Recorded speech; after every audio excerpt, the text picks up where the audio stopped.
Hi guys, ik ben Giuliano en welkom op mijn YouTube channel.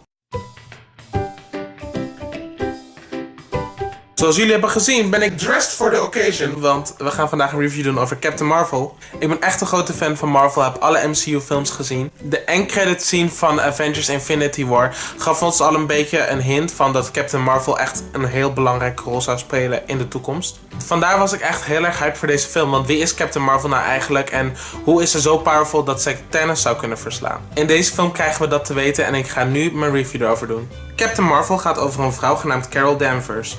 Terwijl een galactische oorlog tussen twee buitenaardse rassen de aarde bereikt, probeert Danvers deze oorlog te stoppen en tegelijkertijd haar verleden te achterhalen, aangezien ze niet meer weet wie ze is. Hierbij krijgt ze hulp van een vriend die ze maakt op aarde, een gast die we allemaal kennen als Nick Fury. Om te beginnen moet ik zeggen dat sowieso iedere Marvel-fan deze film wel moet kijken, want er is echt een heel erg mooi eerbetoon gedaan naar Stan Lee, de bedenker van Marvel. Stan Lee is helaas vorig jaar overleden en de intro in het begin is helemaal dedicated to him. Ik vond dat ze dat echt heel erg mooi hebben gehandeld. Ook zijn cameo in deze film is best wel ontroerend. Dus als je een echte Marvel fan bent, wil ik wel echt zeggen van ga naar deze film. Je bent sowieso niet echt een Marvel fan als je niet naar alle Marvel films gaat.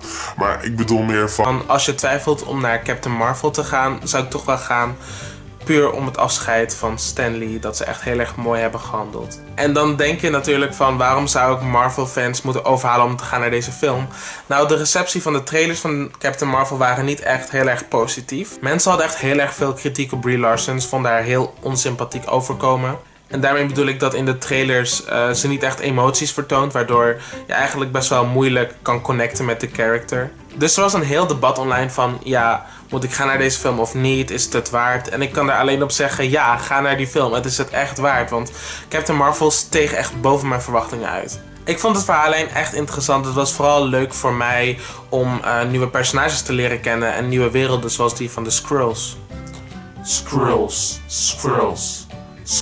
Ik heb het gevoel dat ik steeds Squirrel zeg, van Acorn. Maar je spelt het dus als Skrulls. Brie Larson als Captain Marvel. Nou, ik zat de hele film echt een beetje van... Is ze nou goed gecast of niet? Maar toen de film was afgelopen was ik tot de conclusie gekomen dat ze echt een goede Captain Marvel is. Ik snap het probleem dat mensen met haar hadden in de trailer, dat ze af en toe emotieloos kan overkomen. Maar dat is haar karakter. Haar karakter is echt heel erg sassy, een beetje laks. Ze heeft een beetje scheid. Carol is echt een badass in deze film, dat moet ik wel zeggen. En in de trailer hebben ze haar een beetje... hoe zeg ik dit? In de trailers is ze een beetje afgebeeld als een robot, maar ze heeft wel wat meer persoonlijkheid in de film zelf. Dus nogmaals, niet je meteen laten misleiden door de trailers, want de film is echt veel beter dan dat de trailer laat zien. Ik moet wel zeggen dat Captain Marvel als karakter niet echt humoristisch is of grappig. En alle karakters in de MCU hebben iets van comedic timing, of ook al zijn ze een serieus personage, dat ze af en toe toch wel iets grappigs kunnen doen. Maar Carol Danvers, ik weet niet of Brie Larson haar karakter überhaupt probeerde grappig te maken, maar ze shined vooral het meest met dramatische momenten, want af en toe zijn er echt momentjes waarvan je denkt, is dit grappig bedoeld? Maar begrijp je niet verkeerd, de film is af en toe echt grappig, alleen komt het niet door Captain Marvel, maar door andere castleden. Dat brengt ons bij Samuel L. Jackson als Nick Fury, een karakter dat we al lang kennen. En ook al kennen we hem heel lang, we hebben hem echt nooit leren kennen. Ik vond hem altijd badass en wel grappig in andere Marvel films, maar nu heb je wat meer van een connectie met hem, omdat je hem beter leert kennen in deze film. Lashana Lynch als Maria Rambeau, die heeft best wel een kleine rol, die speelt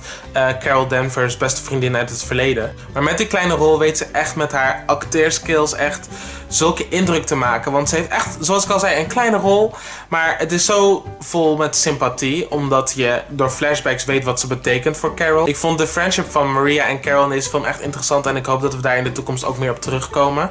Maar er is iets opgevallen in deze film wat mij zo excited maakt. En heel veel mensen weten het niet eens. Maar Akira Akbat, die speelde Maria's kleine dochtertje Monica Rambeau. Die wordt dus later in de comics ook een superheldin. En in principe is ze to the general public best wel onbekend.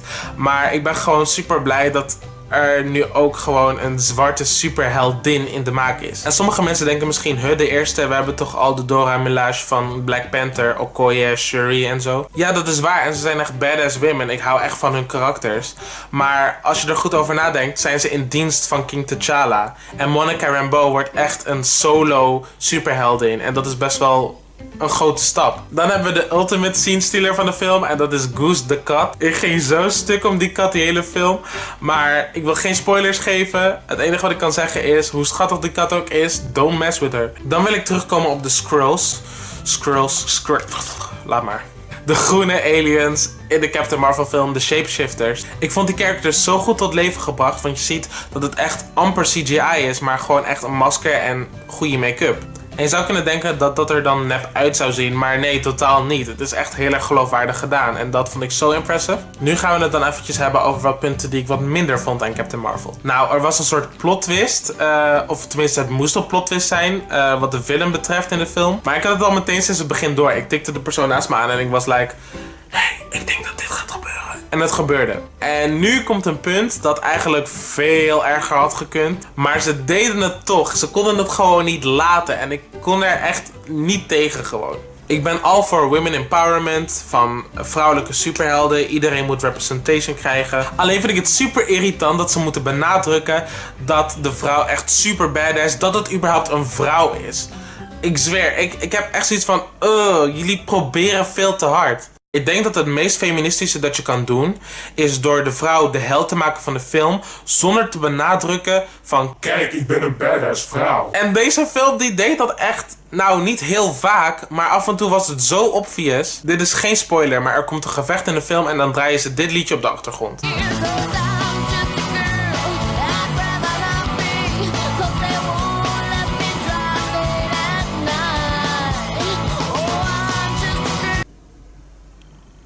Really?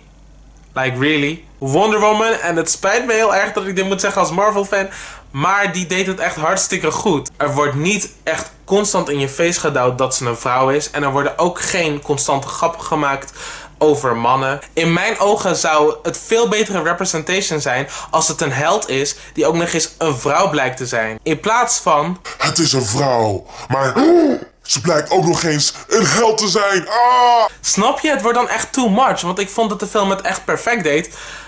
Tot dat liedje kwam. En ik dacht van, oh guys, dit is zo onnodig. Het is oprecht een hele goede film. En ik wil niet dat mensen het gaan skippen omdat ze denken dat het over de top feministische propaganda is. Ook was er in de trailer kritiek op het overgebruik aan CGI in de film. Voornamelijk dat stuk dat ze zweeft in de ruimte en dingen neerschiet met haar handen. In de film zelf had ik er niet heel veel last van, want het was maar eigenlijk een heel klein stukje. Maar ik kan wel begrijpen dat het je daardoor uit de film haalt, want de hele film heeft eigenlijk heel weinig CGI. En dan het stukje aan het laatst is er echt een space mess waarvan je denkt van, kijk je nu naar een film of naar een videogame? Ik snap dat je uit de film zou kunnen halen, maar zoals ik al zei, het is een heel klein stukje en het is zo voorbij, dus denk er niet te veel bij na. En zoals iedere Marvel fan weet, is er een end credit scene.